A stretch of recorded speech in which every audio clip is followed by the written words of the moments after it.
What's going on, YouTube? It's your boy Emotional, and guess what? I'm back, and I'm better than ever. Got a neck. And we are back at it for another reaction video. This is This Your King? Darius Adams just disrupted the entire 1v1 community by calling out Rob Cologne. Like, comment, subscribe. Now, baby, let's vibe. Hit the button, baby. Hey, pick up on aisle 3, man. Hey, is this your king? My name Darius Adams, aka Mr. Make It Look Easy, from Decatur, Illinois, born and raised. But you know, Naptown adopted me, so I represent both. When people hear your name, what do you want them to think of? He grinded to get it, man. Underdog. Of course, I made a name for myself, made a way for myself overseas. I've really been on every level, grinding from every level, from junior college to Division II to overseas and to, you know, EuroLeague in Europe, whatever. So, you know, here to make a name in this YouTube lane, doing what a real pro like. All right. How did you first fall in love with the game? I fell in love with the game at a young age. I took a liking to it once I started realizing that I had skills.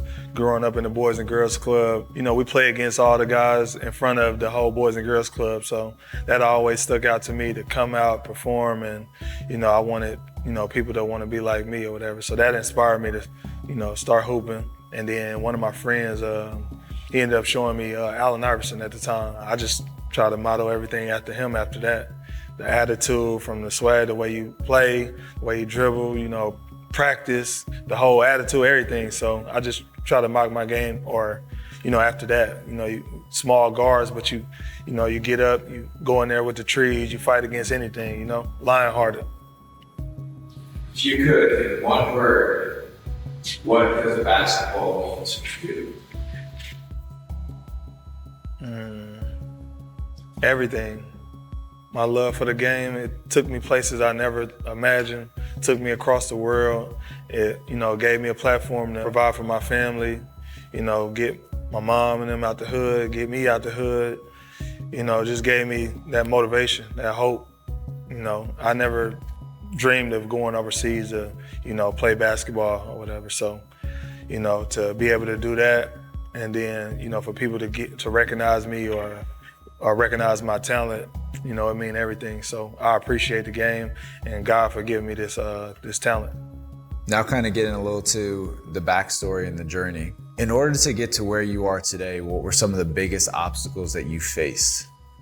Just like the day-to-day stuff, you know, you growing up in the hood, you only aware of your surroundings. So it's like whatever you see, that's as far as you're gonna go or what you're gonna get. So you see either the drug dealers or a couple players that might make it to, you know, college or overseas. But from my city, nobody ever made it to the NBA. Where my roots is for basketball, or what made me, my journey, it definitely started off in the Boys and Girls Club. I had a guy by the name of John Johnson, RIP to him. He took me and a lot of other kids that, you know, inner city or whatever, to try to make something out of ourselves. Of course, he didn't know I was gonna, you know, make it playing basketball, but just to give like the outlet or inspire us to do sports, whether it's basketball, football, baseball, or, you know, anything like that. He just put that motor in our back that we could make whatever happen. And then, which goes on to me playing 4th, 5th, 6th grade, you know, elementary or whatever. And I dropped 30 points when I was in the 6th grade or whatever. And you know, you just kind of take that and you realize that you do got some talent there. A little My bit. journey, as far as like in middle school, Like- I got kicked off the team in middle school. Like, did brother said 30 points in, what was it? And I dropped 30 points when I was in the 6th grade or whatever. 30 points in 6th grade?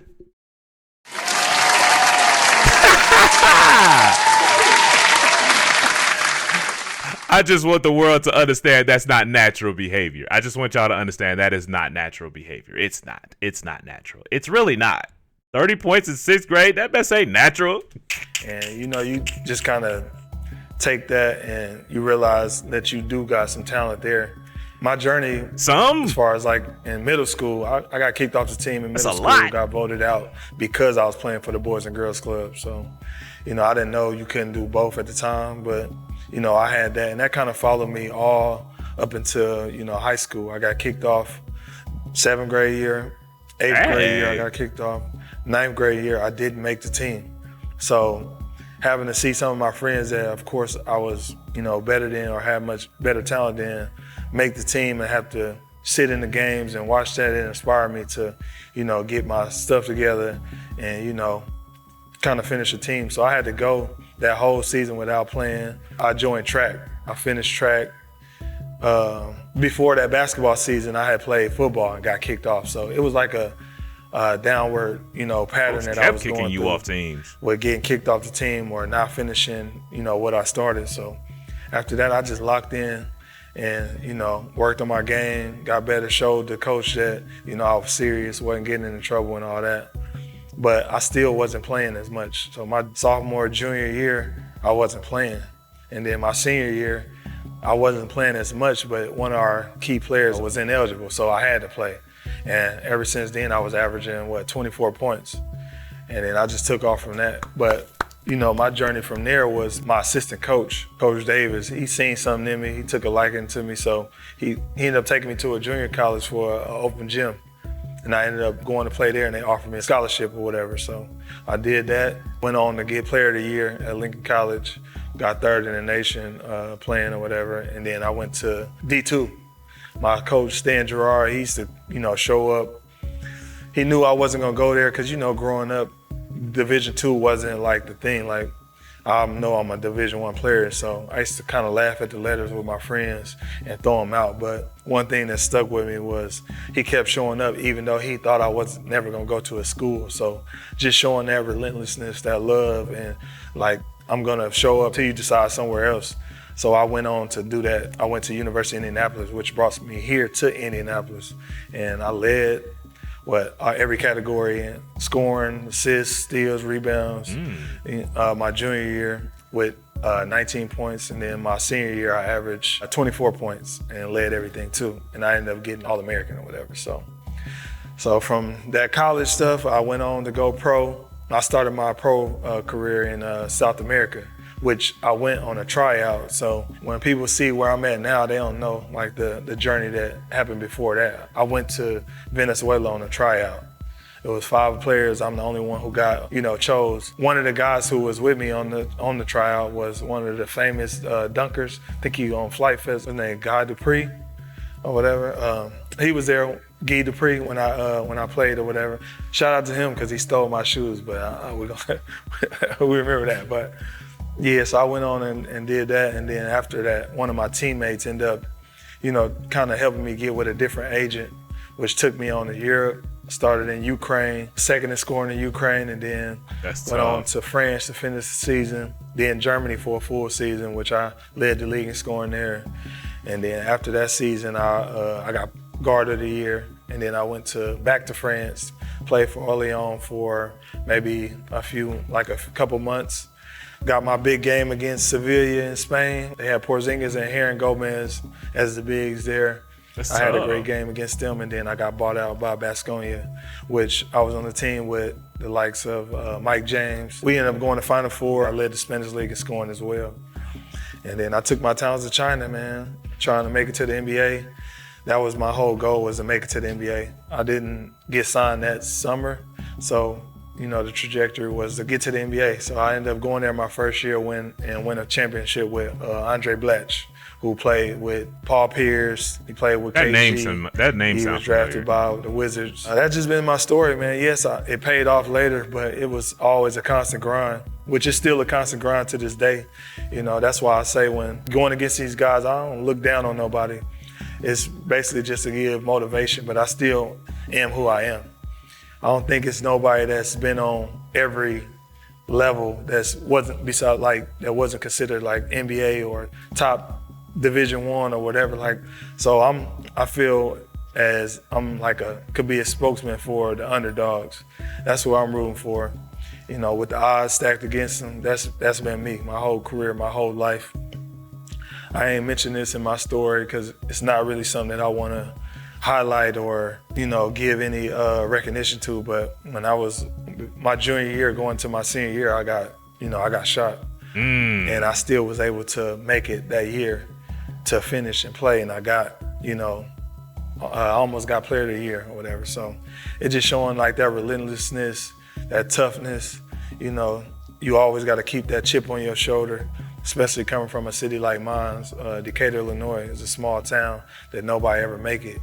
Of course, I wanted to be the first one to make it out of there to the NBA, but, you know, God blessed me in other ways to, you know, still, you know, take care of my family. So that's been my journey, nonstop grinding.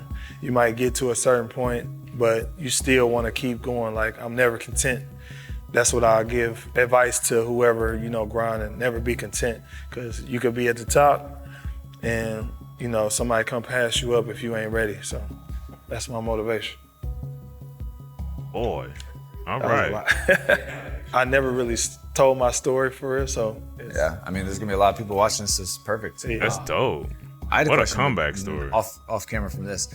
I heard Andre Blatch was like a bucket, What? Crazy bucket. like for being a big, but Crazy bucket. He got guard handles. He was, that wasn't the time for the bigs. Like for the bigs to come he could bring the ball up, he could pass, he could shoot, he could dribble, he's 7 feet. So he could do everything or whatever with the ball. So before Jokic. it was like the Wemby and all them doing all this, like the stretch 4, the stretch 5, whatever, he was doing that. So big shout out to him. I used to tell him all the time, I'm like, bro, why are you here in China? Like, It sound like why Jokic. you here? But, you know, I don't know. you're facing Rob, who we believe is the #1 player on YouTube. What's your honest take on that? Do you believe he is? What's your thoughts on Rob? So I tapped in late to the 1v1 scene or whatever, but I don't know who he's faced to make him #1. Like, he would have to face like a Nas or Lamar Peters or whatever, and he one of the top guys too. So I would think he would have to go through them to be considered king, or what they call him, Thanos or whatever. So, I mean, I don't know, but obviously he got a game he could play. I ain't never, you know, denying that. Just saying, like, there's levels to it. Yes, I'm not on the YouTube scene or whatever, so people may not be familiar, or they think that, okay, I'm a 5-on-5 player or whatever, but you can ask anybody.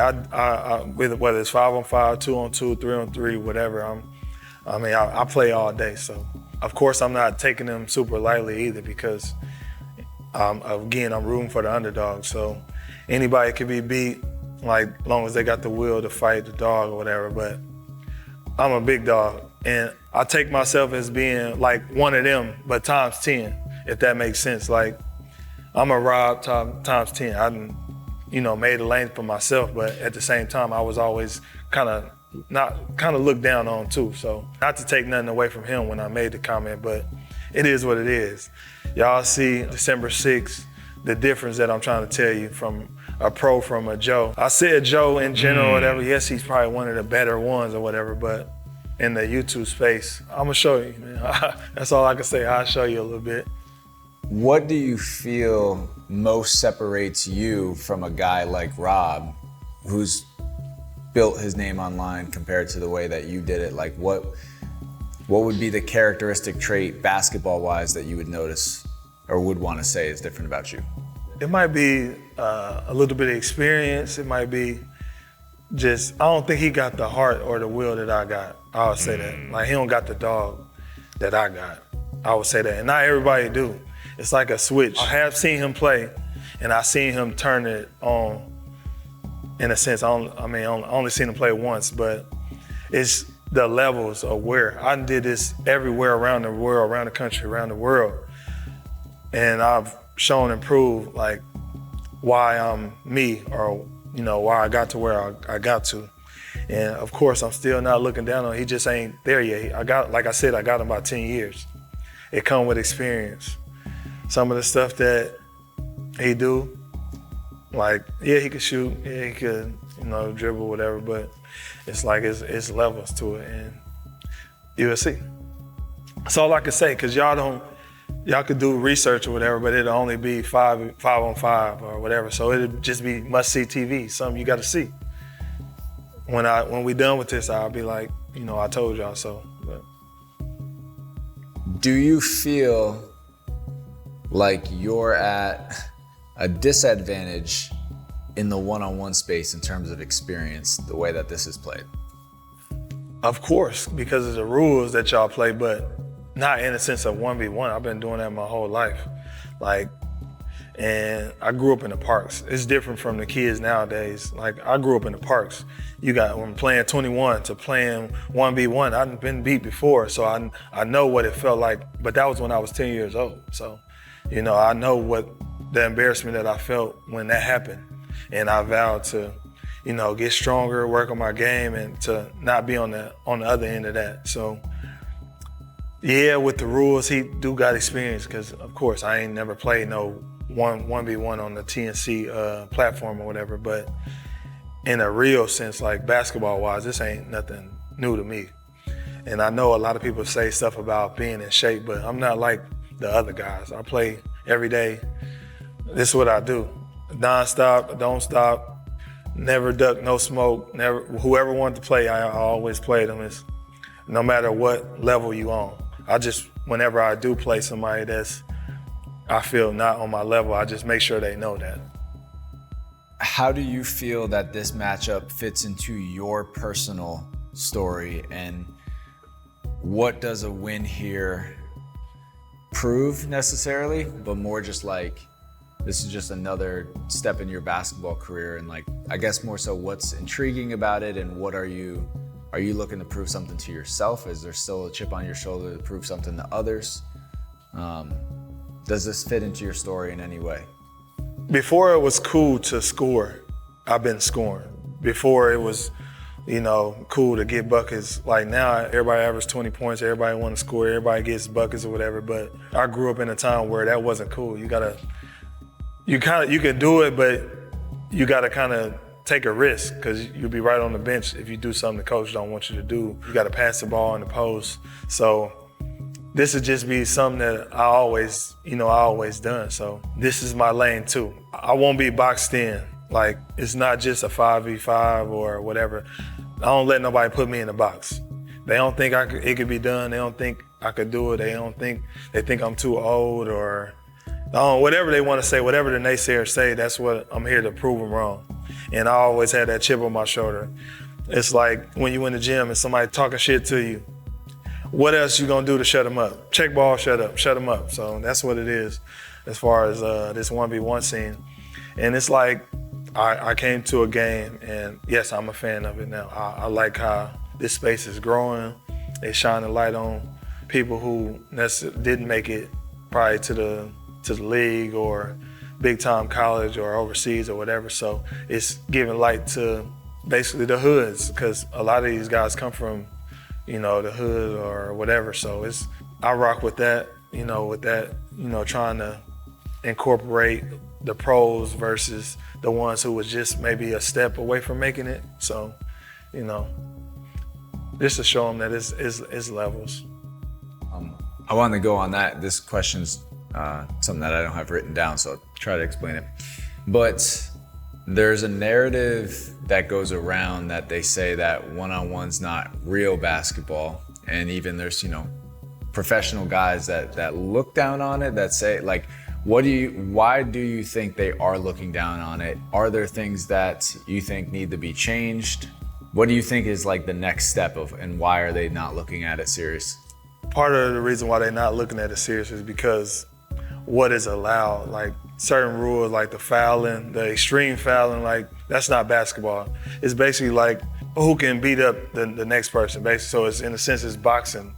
You in a fucking boxing match trying to play basketball. It's never gonna work. It's always gonna be, fights or flare-ups, people in the crowd, getting involved or whatever. Mm-hmm. So if it was like cleaner, which I seen on y'all, platform, that it don't really too much be like no fights or nothing like that or getting out of hand. So that would probably be the main thing, because if it's not clean and we're not getting what we're supposed to get out of it, then why are we doing it? Of course, 1v1 is gonna be looked at in a different way because, of course, our head is, the head sport is NBA. So it's 5-on-5, it's not an iron team, it's a team sport or whatever. But if you break down each individual, it's 1v1. You gotta check somebody. So, that helps. I think it can help you in a sense, because, you get to guard your yard, you work on your defense, because if not, they just gonna run 30 straight like Nesco did Ty. So it's good to lead into the next question of just like, what, as such a high level professional, has preparing for a one-on-one been any different in any way? I'll let you in on a secret. So when we decided to do this, my very first game of 1v1 going to 30, I did get a little tired. Like, I'm like, well, dang, why am I getting a little tired? I normally never get tired or whatever, but so it was a little different. And I think I airballed maybe like 3 or 4 times or whatever. So I'm like, yeah, I definitely got to be in shape, just to make, good decision or whatever. But I'm not taking it lightly, of course, for the ones that went before me. The pros ain't looking too good, man. A few of them got beat or whatever. And, I'm not prepared for that, to get beat. So I think I'm not take it lightly and, keep training to get better. Not taking Rob, lightly. Like I said, he got game. He can make some shots or whatever. But, I'll make sure I'm in shape and ready for it. How do you lock in mentally when the lights come on? Like I said earlier, it's a switch. It's them times growing up in Decatur where you being laughed at, or, people don't want to see you win, or I don't make the team my freshman year and I got to sit there that whole time, or my junior year, sophomore year, whatever, when I'm not playing and I'm sitting on the bench and they laugh and the coach puts you in with 10 seconds or 30 seconds. It's those constant reminders that I never want to feel that again. And I took that with me, throughout my pro career. You can ask anybody that I ever played against or teams I played with, even if it's pro-am, it's city leagues or whatever, I never want to come out the game. I always want to be the guy. So I put in the work, so I'm not like that no more. And yes, I was good then. I had talent then, but sometimes a coach don't see it. So what do? You make it to where it's undeniable. So taking all that in accountability of everything I've been through, what I worked through, I could go to countless countries that I played in where you had to deal with adversity. I had to go in China during the quarantine. You had to be in a hotel for 14 days straight. Can't come out, they give you 3 meals a day. And then when you get out, you gotta go and perform. It's no excuses, it's back against the wall, it's underdog, it's that grit, that grind, that's my motivation. My kids, my family. My mama went through COVID. My mama had COVID, I almost passed. It's everything. Everybody count on, me, and you want to be the guy that, your family count on. So just those constant reminders every day of that, I got people that's counting on me. So, and I'm counting on myself. When people look back on this event, what do you want them to leave saying about you? Respect. I understand it now. I see it now. What'd he say? I understand it now. I ain't just saying this just to say it or whatever. This is who I am. This is who I always been. And of course, I gotta turn y'all into believers just like everybody else on the journey up. I had to make them into believers. Nobody ever thought I was gonna make it as far as I did. And I did. I count on myself. That's another thing knocked off the list. I'm pretty sure after this, they'll be trying to, match me up with somebody else. If you could talk to a younger version of yourself right now, what would you tell him? Never too high, never too low. It's a marathon, Just because stuff ain't going your way, right now, it don't mean that it won't happen for you eventually. As long as you keep putting in the work, keep going hard, keep God first, and the sky's the limit. Everybody growing up, everybody can contest to this. Somebody has put their failures on you. They said what you can't do, what you can do, they limit you, but truth be told, nobody know what anybody gonna pan out to be or what the future holds for them. Anything can happen. Stay patient, stay confident, stay motivated, and just grind. and enjoy the process too, because it feel good knowing that nobody was saying like, I told you so, or I knew you was gonna be who you was gonna be. It just happened, and then they had to see it and be like, damn, you actually, all the shit that you went through, all the obstacles you overcame, the adversity, and you still made it with all the cards stacked against you. So, I'll just tell myself to just stay with it for the long run. Why do you think Rob hasn't said a word about you? Of course, you don't want to eat your words. So I don't think he prepared for that. Of course, I probably the highest caliber player he played. So it's kind of like he trying to get at me without saying nothing. It's a tactic that people do to kind of make it like he ain't worried about me. But I know he worried about me, and he better be prepared and training every day and going hard, because that matchup coming, December coming in 2 weeks. Are you looking past Rob by any means? Nah, I respect the game. I know how it be. No upsets coming this way, but I respect everybody. It's one at a time. So looking at him, and then after I face him, who next? Because I'm gonna be like, I told you so.